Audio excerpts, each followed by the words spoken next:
Alrighty, so Avery is certainly large and in charge, very friendly, but just kind of like a bull in a china shop. I have no issue with using the prong with him if he is going to keep trying to eat my leash like this. But I wanted to try on the transitional first just so that I can get the, I like to be able to move the leash and have it be different lengths. Come here. Yeah, you're gonna want to stay upstairs, baby Manchego. Move, it's okay.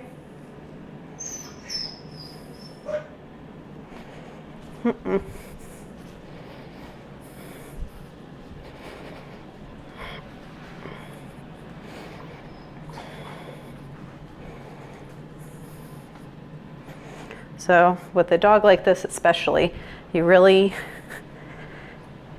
like, if you use a stronger tool, you're still going to be out muscling them. It kind of has to be mental. So we will use our tools to get the leverage we need so that he learns that fighting through things and just kind of muscling through does not work anymore. But it has to work 0% of the time, because otherwise he's going to keep trying. Okay, good. So when I put on the head halter, dogs can respond in a couple different ways: fight, flight, avoid, or accept, as you've probably heard me say before in my YouTube videos. So don't be surprised if he has a little bit of a rodeo. This is just part of the process to get him to accept it. But in the end, it is an excellent tool. Takes a little longer to acclimate than some other tools, but the end result I really like. Okay, or maybe not. Maybe he'll just lay down. All right, well, I was prepared to hang on to a bucking bronco, but apparently I did not have to.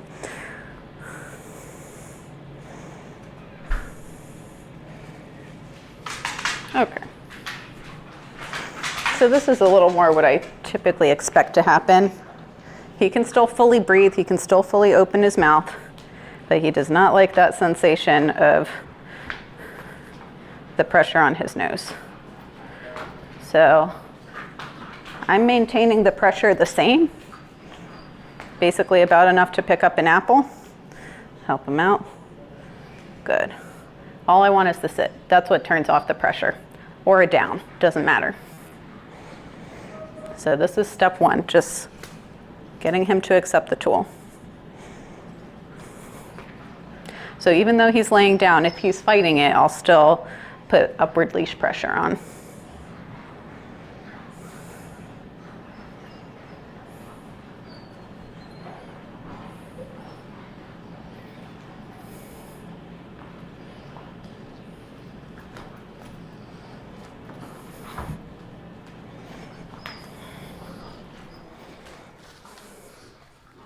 Good, there we go. He's pretty smart. Pretty smart. Okay.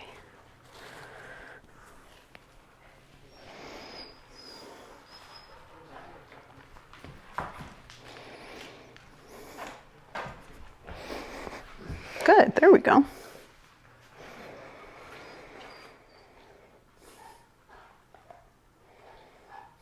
See if he figures it out in a timely fashion. No? All right. The snap is just to get his head up, and then I turn slightly towards him to put a small amount of body spatial pressure on him. So he responds pretty well to that. That's what I did when he jumped on me when I picked him up, and I just backed him up, just walking straight into him until he sat down.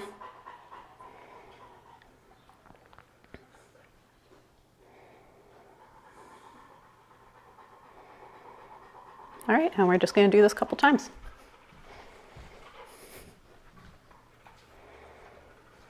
There we go.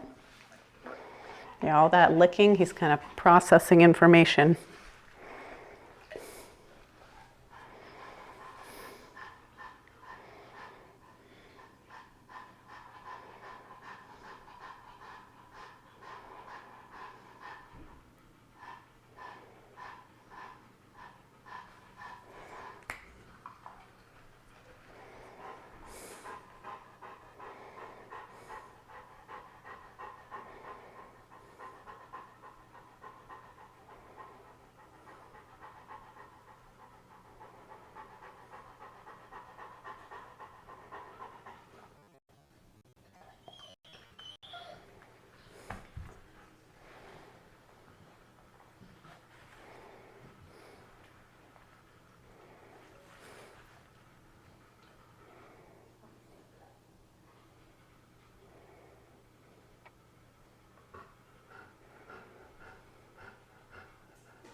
All right. You know, given that how stressful that was for him, I'm just gonna kind of fast forward and go to the relaxation phase of this because he's getting it. He's starting to get it. So let's go. Just look where you're going and go there. And if the dog wants to remain attached to the leash, he will go there too. I think he is just so big and strong that he's gotten used to the fact that if he wants to go somewhere, he just will. And he takes you along for the ride because he's so freaking strong. Okay, come here.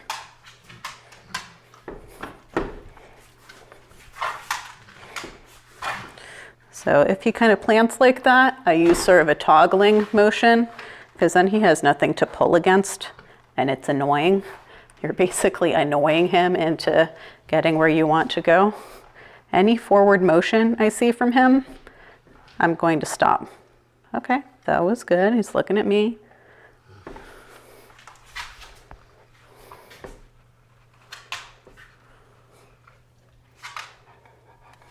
A little more.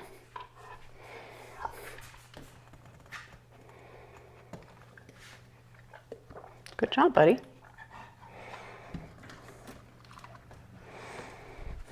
Okay, so I will have him sit. Good. Now that he understands that, he can take the head halter part off. Get a little massage. Oh, I bet that feels good. Buddy, you really scratched yourself.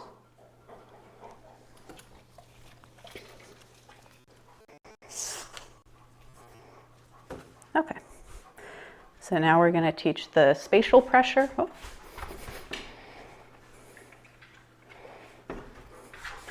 Basically, I line up my toes with his nose.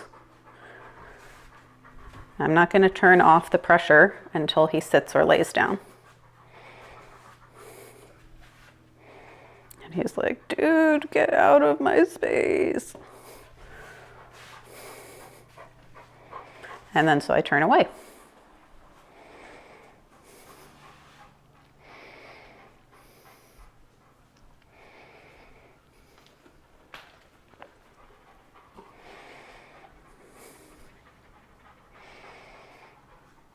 That's pretty good. I'll do a little, this is called condition relaxation. So it's kind of a massage. I'm getting him to shift his weight from one side to the other so the muscles constrict on one side and relax on the other side and kind of get into a rhythm so it's relaxing. Oh, good boy. Yep, works pretty well. And just like nice, gentle petting. Not like pet, pet, pet, pet, pet. Low energy. Kind of like a deep tissue massage. So I'm getting in on like both sides of his spine.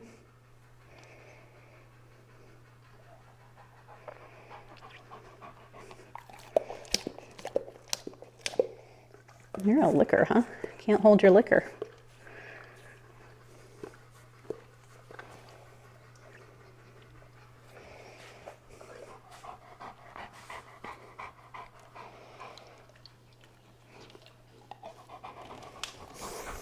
So he's got to sit or lay down.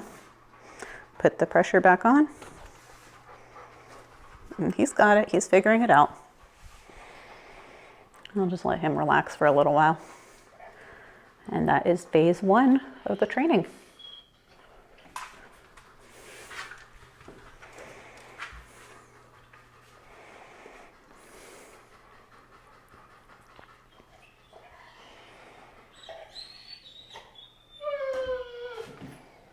That's really sad. It's really sad.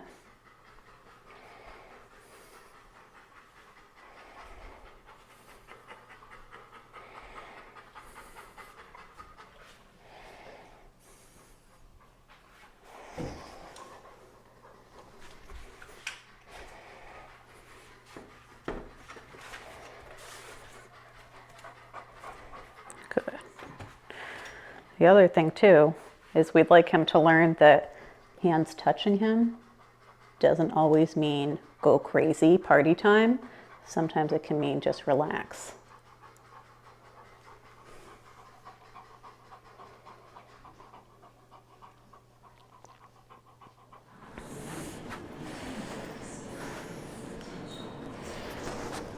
Okay, so I wanted to show you how I like to open doors, whether it's the crate door or door to outside. It's very important for a dog this big to not get rewarded for busting through doors, because he'll just keep doing it if it's successful. And then basically the walk is over before it starts. You have already lost control of the dog. So open very slowly. And the more he tries to get out, the more I'm going to close the door. The more he waits, the more it opens. It's very important that he does not succeed in getting out if he is rushing.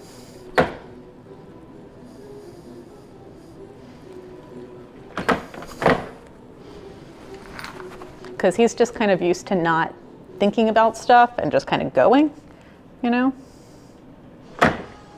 Because if you physically restrain him, it may not be mentally, you know, that he's with you.